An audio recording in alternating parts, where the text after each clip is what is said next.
মার্কিন president Donald Trump অভিবাসন নীতি আরও কঠোর করার অংশ হিসেবে H-1B ভিসা আবেদনকারীদের জন্য বার্ষিক $1 লাখ বা $1,20 লাখ ফি ধার্য করার একটি নথিতে স্বাক্ষর করেছেন। বিশ্লেষকরা বলছেন, ভারত এবং ভারতীয়দের লক্ষ্য করেই এমন কঠোর পদক্ষেপ নিয়েছেন ডোনাল্ড ট্রাম্প। প্রতি বছর লাখ লাখ ভারতীয় H-1B ভিসার আবেদন করে থাকেন।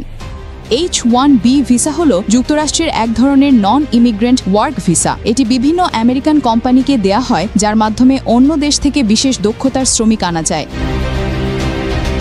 ট্রাম্পের দাবি, এই ভিসার ভুল ব্যবহার করছে কোম্পানিগুলো। বিশেষ দক্ষতা বাদ দিয়ে কম খরচে কিছু দেশ থেকে শ্রমিক নিয়োগ দিচ্ছে কোম্পানিগুলো। উল্লেখ্য, H-1B ভিসায় নিয়োগের প্রায় 70% ভারতীয়। তবে ট্রাম্পের এমন সিদ্ধান্তের পর আমেরিকায় চাকরি করতে হলে ভারতীয়দের বছরে গুনতে হবে $1,20 লক্ষ।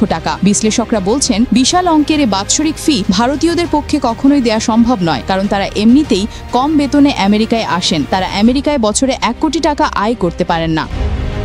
উল্লেখ্য, H-1B ভিসার মেয়াদ 3 থেকে 6 বছর হয়ে থাকে। ট্রাম্পের এমন সিদ্ধান্তে ভারতীয়দের আমেরিকায় আসার পথ পুরোপুরি বন্ধ হয়ে গেছে এবং যারা বর্তমানে আমেরিকায় আছেন তাদের পক্ষেও বাৎসরিক এত টাকা ফি দিয়ে ভিসা নবায়ন করা সম্ভব নয়, যার দরুন আশা করা যাচ্ছে ভবিষ্যতের 3 থেকে 6 বছরের মধ্যে আমেরিকায় আর কোনো ভারতীয় অবশিষ্ট থাকবেন না।